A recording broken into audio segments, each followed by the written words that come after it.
Welcome to another deep dive. Today we're looking at something kind of fascinating, how our devices move data so incredibly fast. You know how we rely on our computers for just about everything these days? And they just keep getting faster. It's pretty amazing. Right, it is. So how is all that happening? What makes them so quick? Well, a lot of it comes down to this thing called PCIe or PCI Express. It's like the backbone of communication inside your computer. It connects all the major parts, like your CPU, graphics card, all of that. Okay, so it's like the central nervous system making sure everything is talking to each other. Exactly. And we're going even deeper than that today. We're diving into something called ID-based TLP ordering. It's about how to make data move through PCIe as efficiently as possible. Okay, I-based TLP ordering definitely sounds pretty technical, but I'm sure you're going to break it down for us. Where should we even start? Let's start with the basics. Every piece of data that gets sent through PCIe is packaged up into something called a transaction layer packet, or TLP.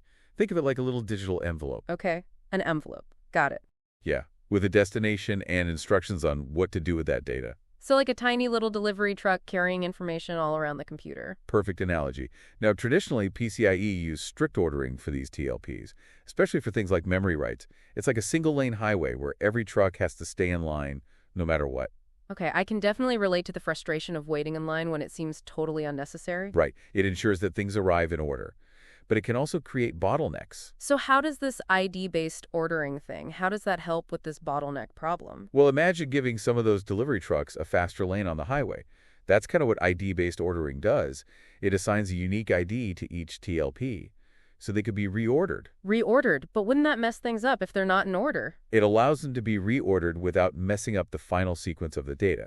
That's the key part. It's like a smart traffic management system. Ah, so it's not just speeding things up, it's about creating a smarter system. Exactly. So give me a real-world example. Where does this actually make a difference that we would notice? Okay, let's take your solid-state drive, or SSD, for example. SSDs use multiple flash channels to access data all at the same time.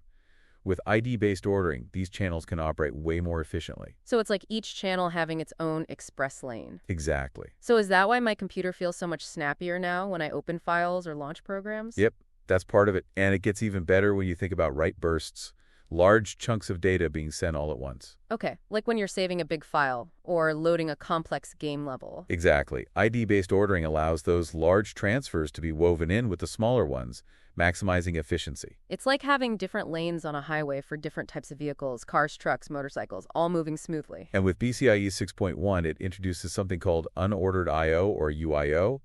It defines specific TLP types for certain tasks, makes things even more streamlined. So UIO is like having specialized delivery trucks for different kinds of packages? Huh, that's impressive. But all this complexity, does it make things more prone to errors?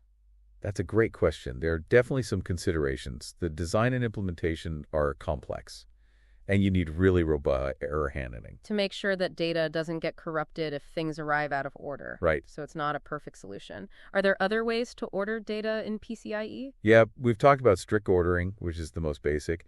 Then there's relaxed ordering, which allows some reordering, but with stricter rules than ID-based ordering. Okay, so it's like allowing some overtaking on that highway, but with guidelines to prevent accidents? Yep. So ID-based ordering is kind of in the middle, more flexibility than strict ordering, but with more control than relaxed ordering. You got it. It's all about finding the right balance for this specific situation. Makes sense. So it's not about replacing everything else, just having different tools for different jobs. Exactly. So we've been talking a lot about the technical stuff, but zoom out for me. What does all this mean for like the average person using a computer? That's a great question. Honestly, a lot of these improvements, they kind of happen behind the scenes. You might not notice each individual tweak or change, but you benefit from the overall effect, the speed and efficiency. So it's like having a well-tuned engine in your car. You don't see the parts working, but you feel the difference. Exactly. And it becomes even more important as we demand more from our devices. Think about how much more powerful our smartphones are today compared to even just a few years ago. Oh yeah, absolutely. We're streaming high-def video, playing graphically intense games, running complex apps, all on a device that fits in our pocket. And ID-based ordering is part of what makes that possible. It is. It's a key piece of the puzzle. Along with all the other advancements in PCIe and everything else, it's enabled this incredible progress. Okay, so besides speed, what other benefits does ID-based ordering bring to the table? Well, one of the big ones is power efficiency. Power efficiency, okay. When data moves more efficiently, less energy is wasted. Ah, so that's a big deal for laptops and phones. Anything that runs on battery. Huge. And as our devices get more complex, More cores, GPUs, specialized hardware, ID-based ordering helps manage all of that without sacrificing performance. So it's not just about speed, it's about making sure our devices can handle everything we throw at them. Exactly. And another area where it really shines is storage performance. Remember we talked about SSDs earlier? Yeah. ID-based ordering helps those drives achieve those crazy fast read and write speeds we've all gotten used to. No more waiting forever for things to load, that's for sure. Right. It helps unlock the true potential of that storage tech. Okay, so if it's so great, why isn't it used everywhere? You mentioned earlier there are some trade-offs. Yes, sometimes the overhead of implementing ID-based ordering might not be worth it, especially in simpler systems, or ones with less demanding workloads.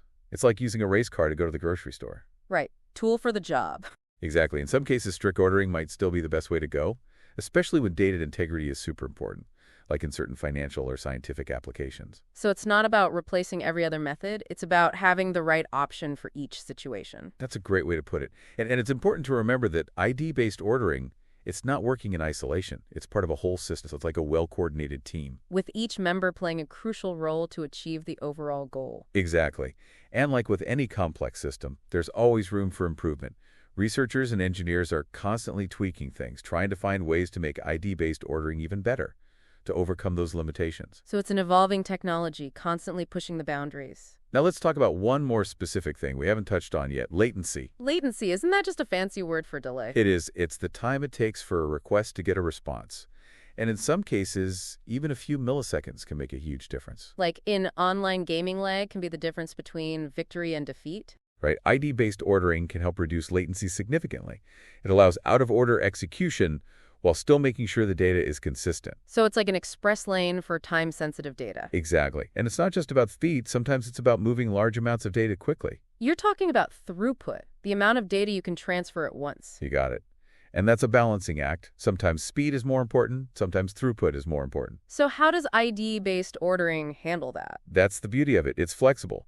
It can be tuned for either one, depending on what the system needs. So it's like a smart traffic management system that can adapt to changing traffic patterns. Exactly. Now, before we wrap up, let me leave you with something to think about. Okay, I like where this is going.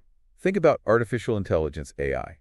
These systems process massive amounts of data. Massive. How do you think ID-based ordering will have to change to keep up with those demands? That's a great question to ponder. And I guess we'll find out in the final part of our deep dive. Back for the final part of our deep dive into this whole world of ID-based TLP ordering.